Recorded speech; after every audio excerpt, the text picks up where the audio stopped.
دیتا ہوں اور میں آپ کو بتاتا چلوں کہ آپ جھارکھنڈ سے تعلق رکھتے ہیں، فاضل نوجوان ہیں، بڑی گہری سوچ، فکر اور گہرا علم رکھتے ہیں۔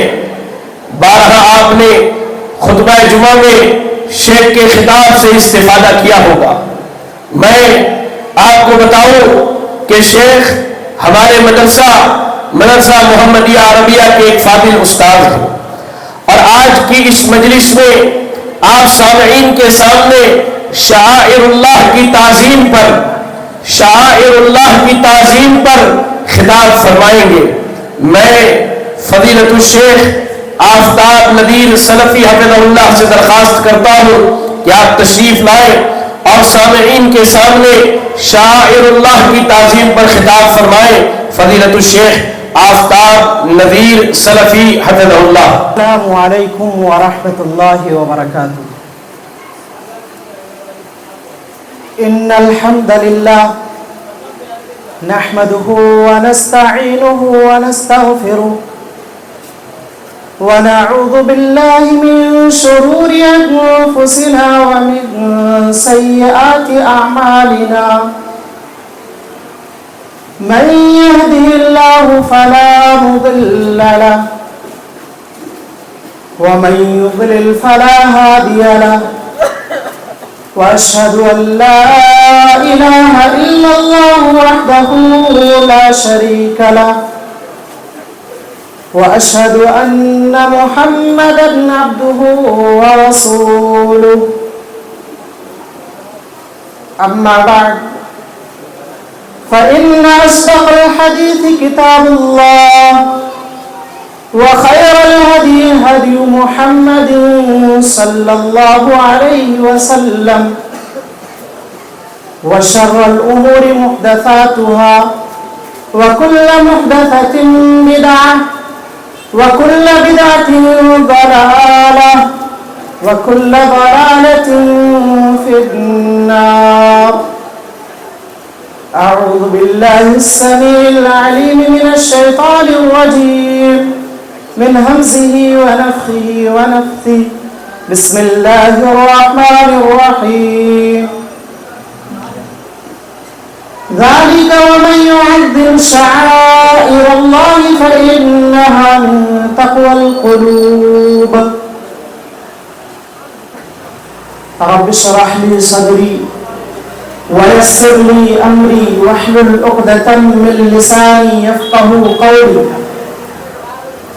رب زدني علما، رب زدني علما، اللهم رب زدني علما۔ سبحانك لا علم لنا إلا ما علمتنا إنك أنت العليم الحكيم۔ اللهم إني أسألك علما نافعا ورزقا طيبا وعملا متقبلا، اللهم إني أعوذ بك من علم لا ينفع، ومن قلب لا يخشع، ومن نفس لا تشبع، ومن دعوة لا يستجاب لها۔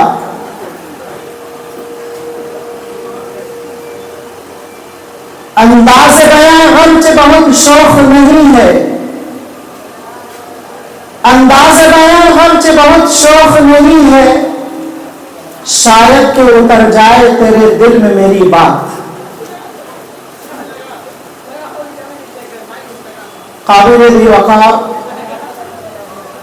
علماء کرام، مشائخ اعظام اور مدرسہ کے طلباء کرام اور دیگر سامعین و سامعات، اللہ تبارک و تعالیٰ کا بے پناہ شکر و احسان ہے جس نے ہمیں یہ عظیم موقع عنایت فرمایا، اور درود و سلام کا نزول ہو جملہ انبیاء کرام پر، بالخصوص آمنہ کے لال احمد مصطفیٰ محمد مجتبی عربی صلی اللہ علیہ وسلم پر، اللہم صلی علیہ، اللہم بارک علیہ۔ محترم سامعین، آج کے اس پررونق بزم میں مجھے جس عنوان پر خطاب کرنے کا موقع ملا ہے وہ ہے شعائر اللہ کی تعظیم.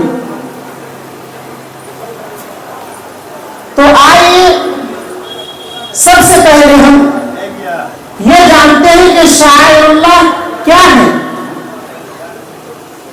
شعائر اللہ سے کیا مراد ہے؟ شعائر شعیرہ کی جمع ہے جس کا مطلب علامت نشانی کے ہیں. اور یہ علامات اور یہ نشانیاں محض علامات نہیں، یہ مسجد کے بغل و بارہ مینار سے ہونے والی اذان کی صدا ہے. یہ محض علامت نہیں بلکہ حجاج کرام کا احرام ہے. یہ شاعر دراصل دین اسلام کی پہچان ہے. یہ شاعر کیا ہے؟ شاعر کے متعلق علامہ علاء الدین محمد بن علی بن ابراہیم البغدادی اپنی تفسیر الخازن کے اندر لکھتے ہیں شعائر اللہ اعلام دین. یہ اللہ کے جو شاعر ہیں، نشانیاں ہیں، یہ دین کی نشانیاں ہیں.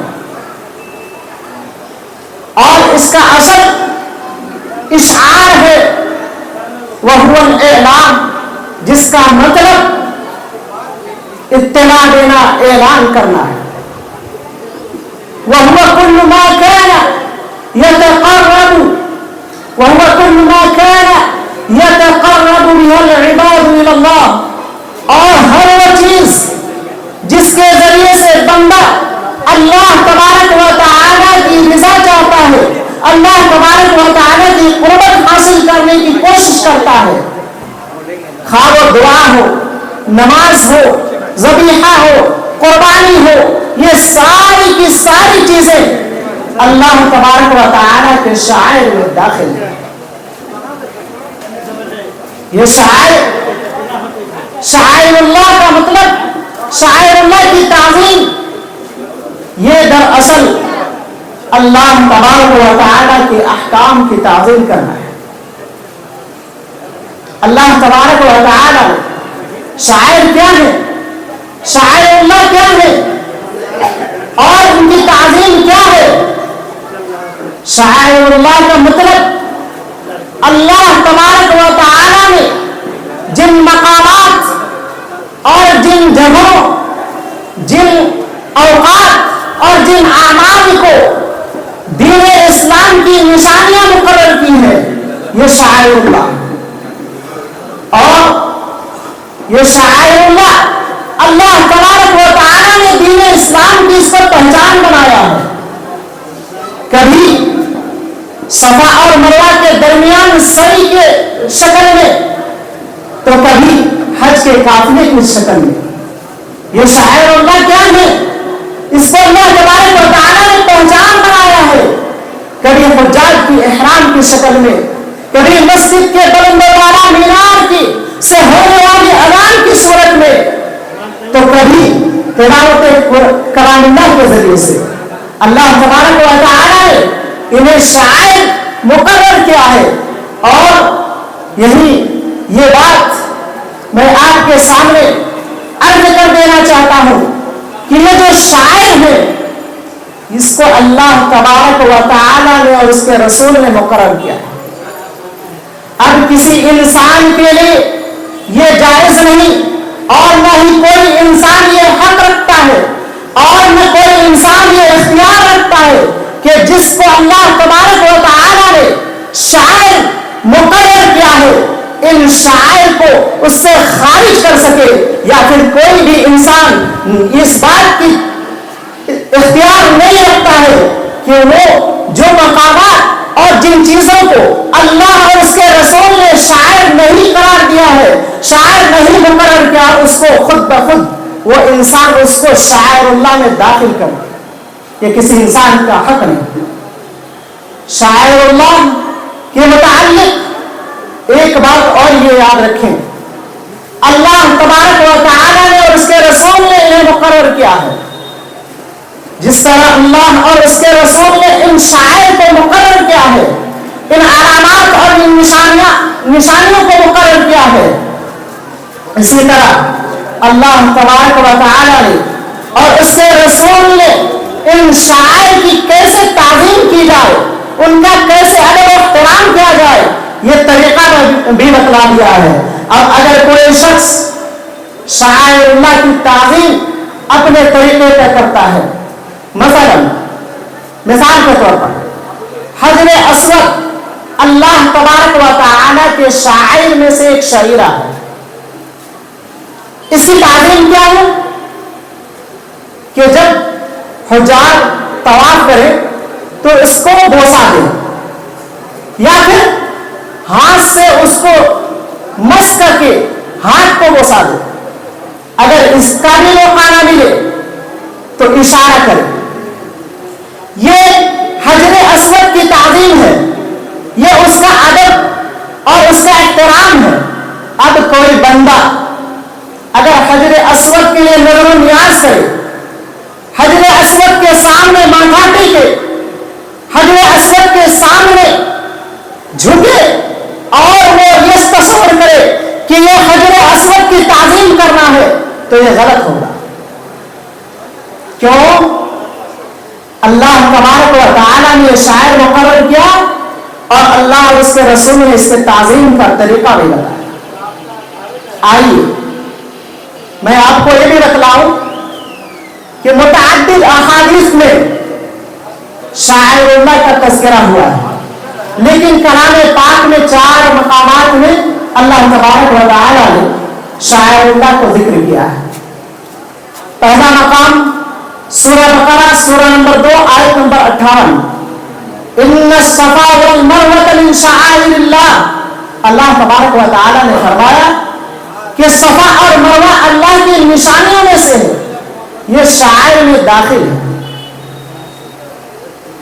علامہ ابن عثیمین رحمۃ اللہ علیہ کی تفسیر میں لکھتے ہیں کہ اللہ تبارک و تعالیٰ کا یہ فرمانا کہ صفا اور مروہ اللہ کے شاعر میں سے ہے، دراصل یہ پہاڑ جو دو پہاڑی ہے یہ اللہ کے شاعر نہیں، دراصل ان دونوں کے درمیان صحیح کرنا اللہ کے شاعر میں سے ہے۔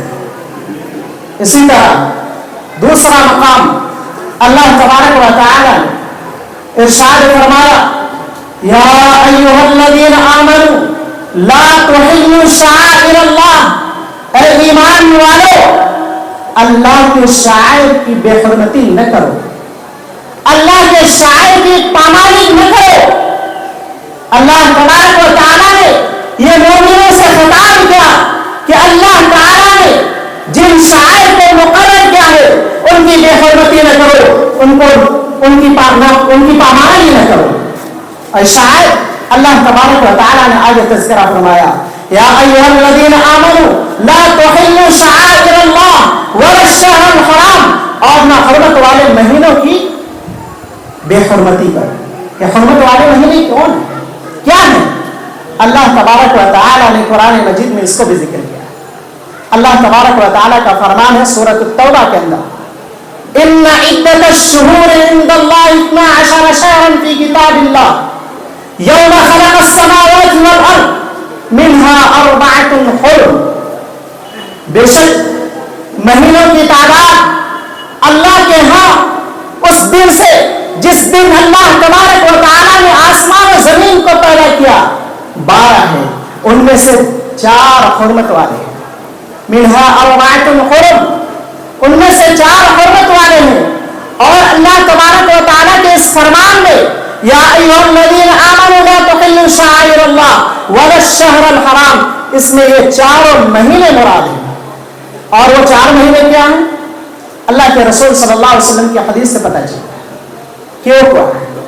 اللہ کے رسول صلی اللہ علیہ وسلم نے فرمایا ان الزمان قد استدار كهيئتي يوم خلق الله السماوات والارض، زمانہ پھر اپنی حالت پر لوٹ آئے گا، اسی حالت پر جس دن اللہ تبارک و تعالی نے آسمان و زمین کو پیدا کیا،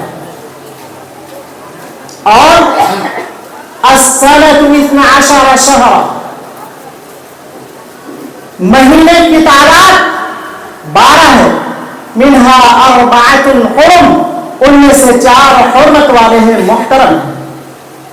اور اللہ کے رسول صلی اللہ علیہ وسلم نے وہ بیان فرمایا ثلاث متوالیات، 3 پیدل پہ ہیں، اور اللہ کے رسول صلی اللہ علیہ وسلم نے فرمایا وہ کیا ہے؟ ذو القعدۃ وذو الحجۃ والمحرم ورجب مضر الذي بین جمادی و شعبان۔ وہ 4 حرمت والے مہینے کون سے ہیں؟ وہ ہے ذو القعدہ، جس سے ہم اور آپ گزر رہے ہیں، یہ مہینہ ذو القعدہ ذو الحجہ کا مہینہ ہے، یہ ذو القعدہ ذو الحجہ محرم اور رجب، جس کی نسبت مضر کی طرف جو قبیلہ تھا وہ اس کو رجب تصور کرتے تھے، اور یہ وہ رجب جو شعبان جمادی آخرہ اور شعبان کے درمیان آتا ہے، یہ 4 مہینے حرمت والے ہیں۔ اللہ تبارک و تعالی نے فرمایا یا ایھا الذین آمنوا لا تحلوا شعائر اللہ ولا الشہر الحرام، اے ایمان والو تم اللہ کے شعائر کی بے حرمتی نہ کرو، اور ادب والے محترم مہینوں کی بے حرمتی نہ کرو، ولا الشہر الحرام والہدی والقلائد، اور نہ ان جانوروں کی جن کو اللہ کے راہ میں قربان کرنا ہے، اور نہ ان جانوروں کی جن کے گلے میں پٹے لگائے گئے، ولا الشہر الحرام والہدی والقلائد ولا آمین البیت الحرام یبتغون فضلا من ربهم ورضوانا، اور نہ ان لوگوں کی بے حرمتی کرو جو اللہ رب العالمین کے فضل اور اس کی رضا جوئی کی تلاش میں وہ خانہ کعبہ کا قصد کیے ہیں۔ اللہ تبارک و تعالیٰ نے یہاں چند شعائر کا تذکرہ کیا ہے، اور یہ حکم دیا ہے کہ ان کی پامالی اور ان کی بے حرمتی نہ کرو۔ اگر کوئی شخص ایک سوال یہ پیدا ہوتا ہے کہ آخر شاعر اللہ کی تعظیم کیوں کی جائے؟ ہم شاعر اللہ کا ادب، اس کا احترام کیوں کریں؟ اللہ تبارک و تعالی نے فرمایا ذالک ومن یعظم شعائر اللہ فإنها من تقوی القلوب، ان شاعر کی تعظیم تو دراصل وہ کرتا ہے جن کے دلوں میں تقوی ہے۔ معلوم کیا ہوا؟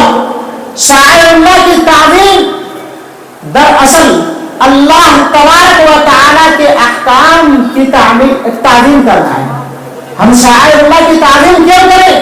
اس لیے کہ ان شاعر کی نسبت اللہ تبارک و تعالیٰ نے اپنی طرف کی ہے، اور یہ معلوم ہونا چاہیے کہ جن چیزوں کی نسبت جتنی مقدس ذات کی طرف ہوتی ہے وہ چیز اتنی ہی مقدس ہوا کرتی ہے۔ اللہ کی تعظیم ہم پر ضروری ہے، اور جن چیزوں کی نسبت اللہ تبارک و تعالیٰ نے اپنی طرف کی ہے ان کی بھی تعظیم کرنا ہمارے اوپر ضروری ہے۔ ہم شاعر اللہ کی تعظیم کیوں کریں؟ اس لیے کہ یہ تقوی کی علامت ہے۔ ہم شاعر اللہ کی تعظیم کیوں کریں؟ اس لیے کہ شاعر اللہ کی تعظیم سے ہمارا رشتہ اللہ تبارک و تعالیٰ سے مضبوط ہوتا ہے۔ شاعر اللہ کی تعظیم دلوں کی طہارت، پاکی اور خشیت الہی کی دلیل ہے۔ اب ذرا آئیے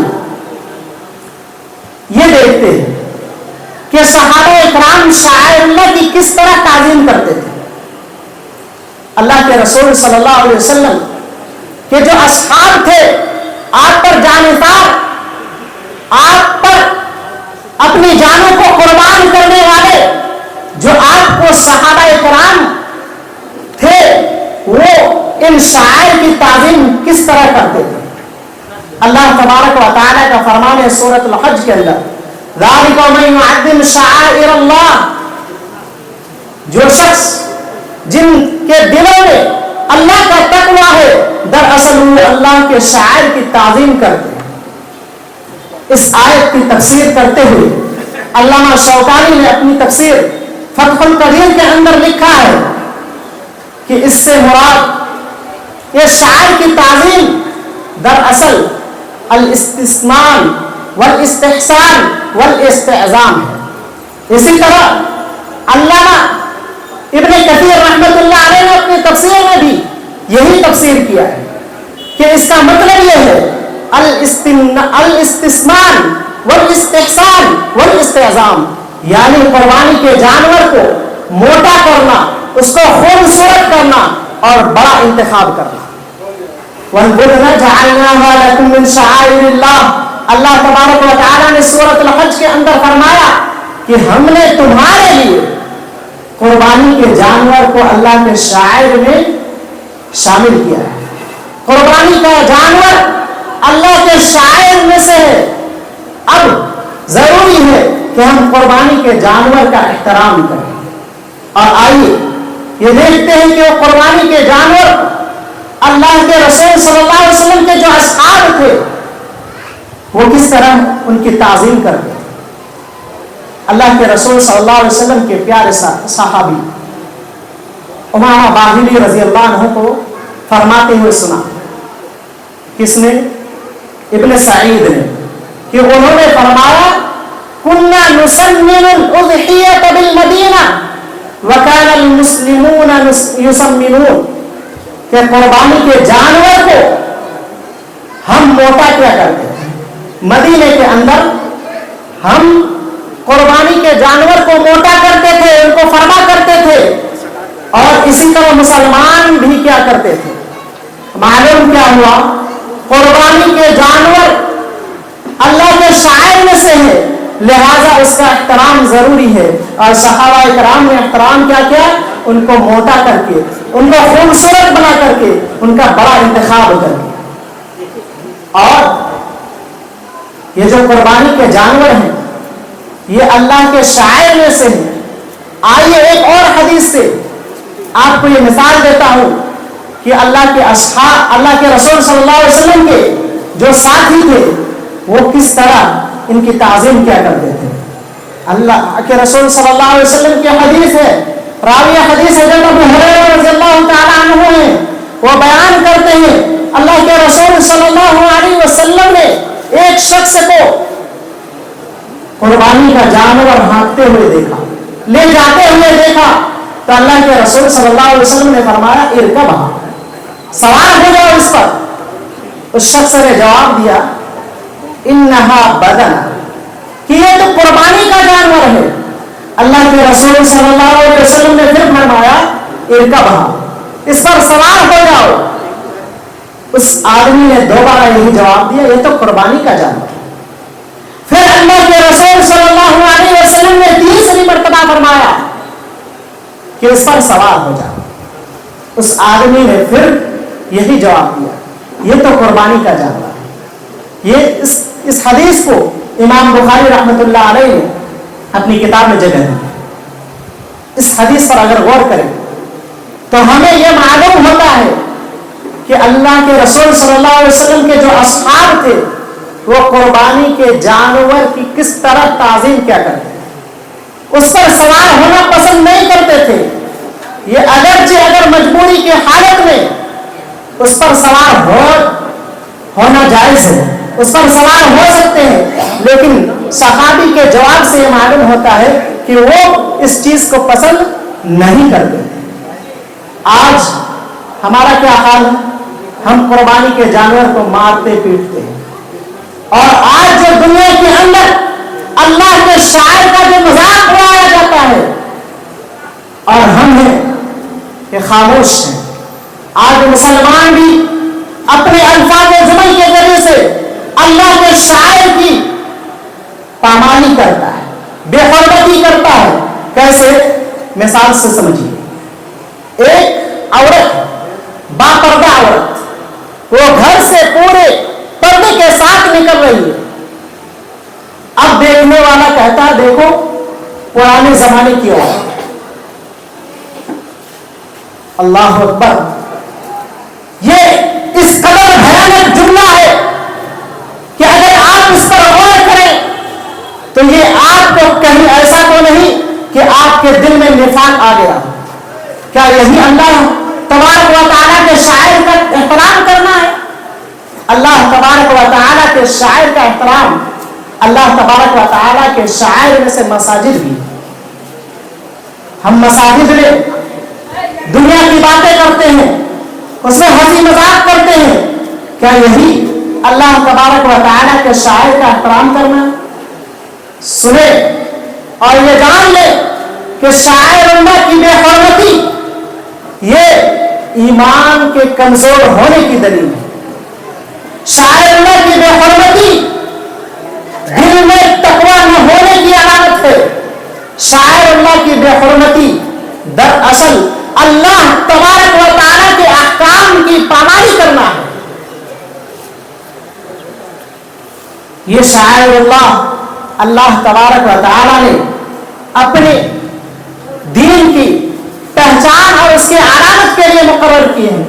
ہم پر ضروری ہے, ہم پر لازم ہے کہ ہم ان کی تعظیم کریں, ان کا ادب و احترام کریں. اب ہماری ذمہ داری کیا ہے؟ ہماری ذمہ داری کیا ہے؟ ان شاعر اللہ کی تعظیم کریں, ان کا ادب و احترام کریں. اپنے گھروں میں اپنے بچوں اور بچیوں کو شاعر اللہ کی تعظیم سکھائیں, مساجد کا احترام بتائیں. ضرورت اس بات کی ہے کہ ہم مساجد کو آباد کریں, اور جو مساجد سے اذان ہوتی ہے اس اذان پر ہم لبیک کہنے والے بن جائیں. آج جو شاعر اللہ کے ساتھ بے حرمتی ہے اور یہ تو دیگر بھی کرتے ہیں, اور یہ جان لے کہ اگر ہم نے اپنے دلوں کی دھڑکن نہیں بنایا ان شاعر کو, ان شاعر اللہ کی تعظیم نہ کی, تو پھر وہ دن بھی دور نہیں کہ یہ شاعر دھیرے دھیرے ہم سے چھین لیا جائے. اس سے بڑھ کر کیا بات ہوگی کہ ہم نے شاعر اللہ کی تعظیم نہ کی, ہم نے مساجد کو آباد نہ کیا, ہم نے مؤذن کی صدا پر لبیک نہیں کہا, تو اللہ تبارک و تعالیٰ نے ہم سے کئی شاعر اللہ تبارک و تعالیٰ نے ہم سے کئی شاعر اور کئی شاعر کو ہم سے چھین لیا. مسلمانوں, ضرورت ہے اب اٹھیں, بیدار ہو اور شاعر اللہ کی تعظیم کریں. ان کی تعظیم, ان کا ادب و احترام دل زبان ہر طرح سے کریں, اور ان کی تعظیم کرنے کے لیے اپنے بچوں کو اور اپنی بچیوں کو ابھاریں, سکھائیں, ان کا درس دیں کہ یہ شاعر اللہ کیا ہے, شاعر اللہ کی تعظیم کیسے کی جائے, اور انہیں اس بات کا پابند بنائیں کہ وہ شاعر اللہ کا احترام کریں اور مساجد کو آباد کریں. انہی چند باتوں سے میں اپنی تقریر ختم کرتا ہوں, ان دعاؤں کے ساتھ. اے مولا کریم, تو ہم تمام مسلمانوں کے دلوں میں شاعر اللہ کی تعظیم کو معجزن فرما دے. اے مولا کریم, ہم مسلمانوں میں سے جو بھی غلطی سرزد ہوئی ہے مولا کریم تو اس کو معاف فرما دے.